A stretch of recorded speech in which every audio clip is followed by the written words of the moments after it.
نا۔ تو یہ ابو عبیدہ بن جراح رضی اللہ تعالیٰ عنہ، آپ فلسطین کو فتح کرنے کے لیے تشریف لے گئے تھے، اسلامی فوج ساتھ تھی آپ کے۔ تو جب آپ گئے وہاں، آپ نے 4 ماہ تک وہاں آپ لڑائی کرتے رہے فلسطینیوں کے ساتھ، وہ اسرائیلیوں کے ساتھ، یہودیوں کے ساتھ 4 ماہ تک لڑائی کرتے رہے وہاں آپ، لیکن آپ فاتح نہ بن سکے۔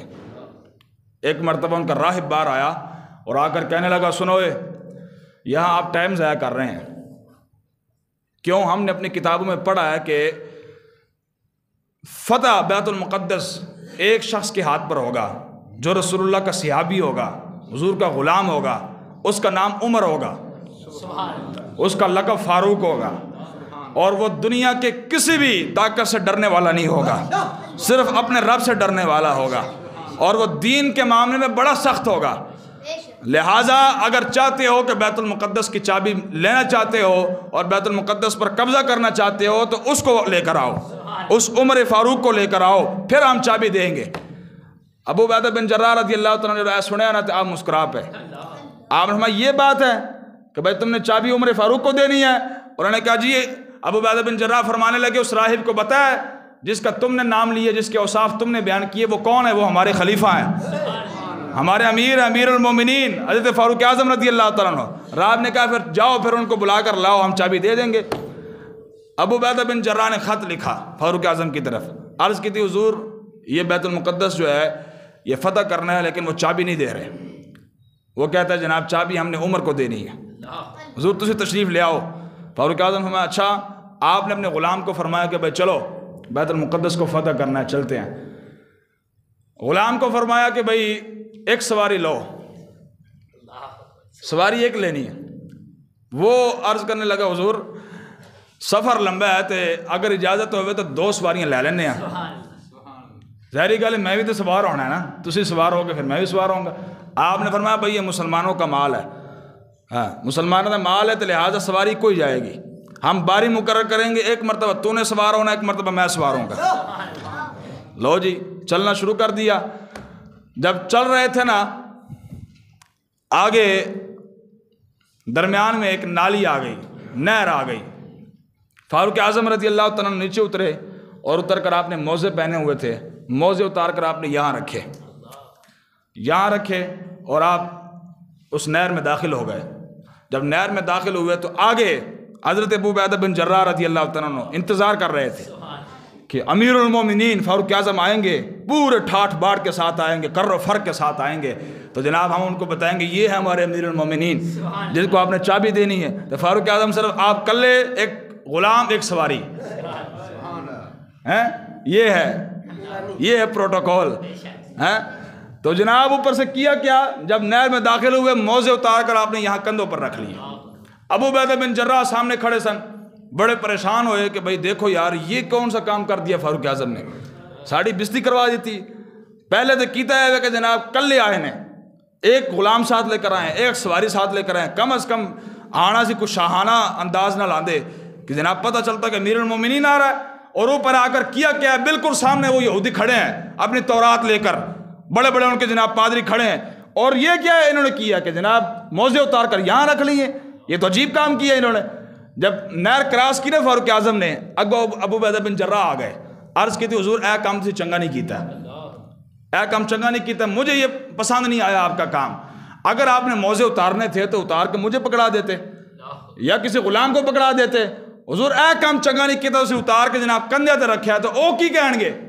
اہل شام کیا کہیں گے؟ جناب آپ کے امیر المومنین کو اتنا بھی نہیں پتا کہ موزے اتار کر جناب جیب میں رکھے جاتے ہیں یا کسی غلام کو پکڑائے جاتے ہیں یا یہاں رکھے جاتے ہیں؟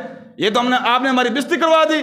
فاروق اعظم رضی اللہ تعالیٰ عنہ جلال چ آ گئے، ترجمان نبی ہم زبان نبی، آپ جلال چ آئے، آپ نے او ابو عبیدہ بن جراح یہ تو نے کیا بات کر دی، خدا کی قسم آج اس جگہ پر تیرے علاوہ کوئی اور یہ بات کرتا نا، میں کوٹ کیوں نو دنیا سے نشان عبرت بنا دینا سی، لیکن تیری شان مجھے پتا ہے کہ تیرے بارے میں میرے آقا نے فرمایا تھا کہ ہر امت کا ایک امین ہوتا ہے، میری امت کا امین ابو عبیدہ بن جراح ہے، تو لہٰذا میں تنہیں کچھ نہیں کہندا، لیکن سن ابو عبیدہ بن جراح رضی اللہ تعالیٰ عنہ سن، عزت اور ذلت کا معیار یہ نہیں ہے کہ جناب موزے اتار کر یہاں رکھ دینے سے بندہ ذلیل ہو جاتا ہے۔ عزت اور ذلت کا معیار یہ ہے کہ اگر میرے ہاتھ میں دامن اسلام ہے اسلام کا دامن میرے ہاتھ میں ہے، موزے یہاں رکھ بھی لوں گا تو پھر بھی کیسر و کسرا کام دے گا کہ عمر آ رہا ہے، عمر آ رہا ہے۔ ہاں اگر میں نے اسلام کا دامن چھوڑ دیا، دین کا دامن چھوڑ دیا، رسول اللہ کا در چھوڑ دیا، اللہ کا در چھوڑ دیا، پھر موزے جہاں مرضی رکھوں، پھر میں ذلیل ہو جاؤں گا دنیا۔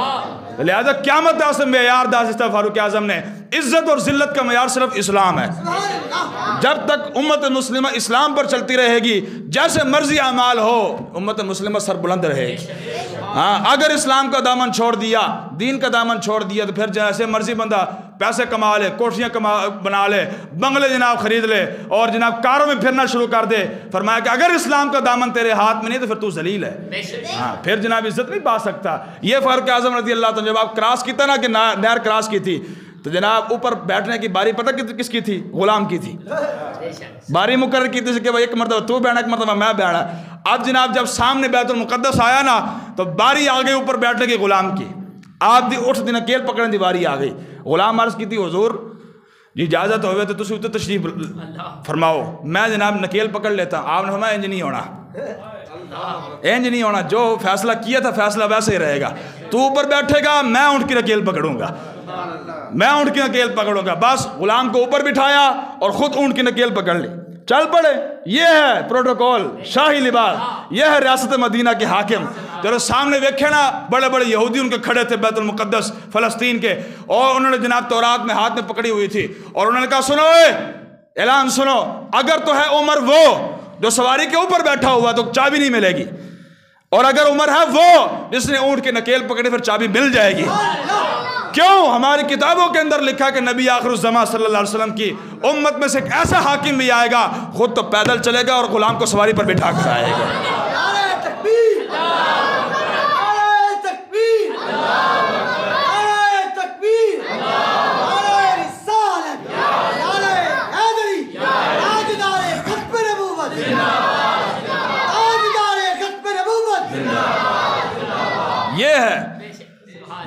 یہ ہے حاکم وقت۔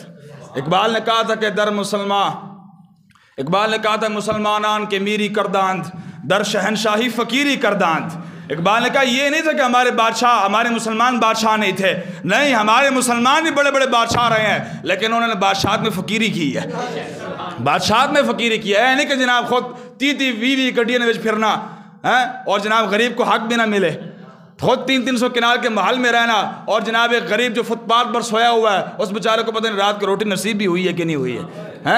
ایک کتنا انصاف ہے۔ اقبال نے کہا تھا کہ جناب سروری در دین ما خدمت گری است، عدل فاروقی و فقر حیدری است۔ اقبال نے کہا تھا کہ ہمارے آقا و مولا صلی اللہ علیہ وسلم کے دین میں بادشاہت کا تصور صرف اتنا ہے کہ حضور کی امت کی خدمت کی جائے، گڈیاں بنانا، جناب بینک بیلنس بنانا اور کاروں میں پھرنا اور جناب پروٹوکول کے ساتھ رہنا، یہ ہمارے آقا و مولا کے دین میں بادشاہت کا تصور نہیں ہے۔ بادشاہت کا تصور صرف اتنا ہے کہ حضور کی امت کی خدمت کی جائے، بس یہ ہے۔ پھر بیت المقدس فتح ہوا، پھر تقریباً 400 سال تک وہاں مسلمان حاکم رہے ہیں، 400 سال تک بیت المقدس پر حکمرانی کرنے والے مسلمان تھے۔ پھر اس کے بعد جناب حالات نے پلٹ